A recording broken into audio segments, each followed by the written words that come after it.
My name is Chris Behringer, president of the Behringer Group. For over 45 years, we've been helping some of the most successful families in America maximize financial objectives while minimizing family conflict. One of the key challenges many of these families have is how to transfer shares to the next generation. Today, our very own John McAlister is going to tackle this question. Would you agree that your family is central to nearly every financial decision made on behalf of the family enterprise? Decisions made today can and sometimes do have consequences that can last years or perhaps decades. Think about the long-lasting effect gifting shares in a closely held business to a family member or a child who is a non-active owner. You may be trying to equalize or be fair with your other children, but shares in a closely held enterprise are illiquid, or they're an illiquid investment. And with really no real means to realize any monetary benefit from ownership, they may as well own a pet rock. Think about what that means as a pet rock.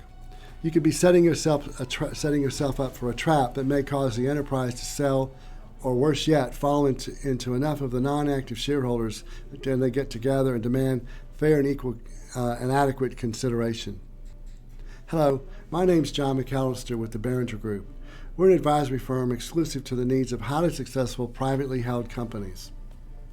For over 46 years, we have specialized in helping current generation entrepreneurs navigate business to the next generation of ownership and leadership and plan their exit on their terms. Planning for your exit does not have to be this difficult. It really doesn't. It should begin with a complete review of all your current governing documents and then matching them with what you have in mind for the long-term objectives of the family enterprise and your wishes. Most of our clients are surprised to discover all the discrepancies and how some are in direct conflict with how the business is currently operating. In cases where there are already non-active shareholders in place, we feel it's a good idea to interview them as individuals and then as a group to determine what will make them happy. I need to remind you that your family is always and forever a family, and you will have to face them at family events. With this in mind, don't you feel it's best to resolve any seeds of discord before they become major wounds? In our 46 years of planning and working with over 3,000 of some of the most successful family enterprises in the United States, we have learned what works well and what works best when it comes to transferring their most valuable asset to the next generation of ownership and leadership.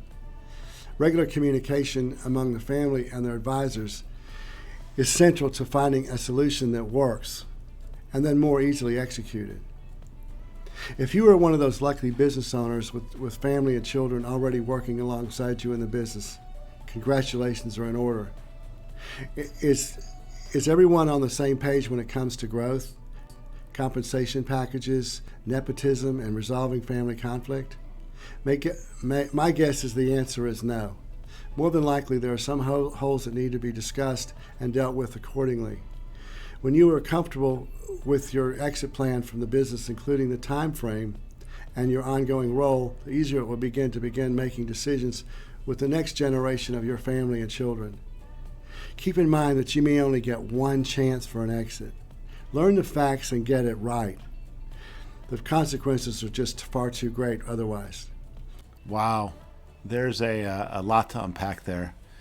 Gifting shares to family members is one of the most complex and intertwined decisions a family can make. I hope you got as much out of that as I did, and as always, thank you so much for watching.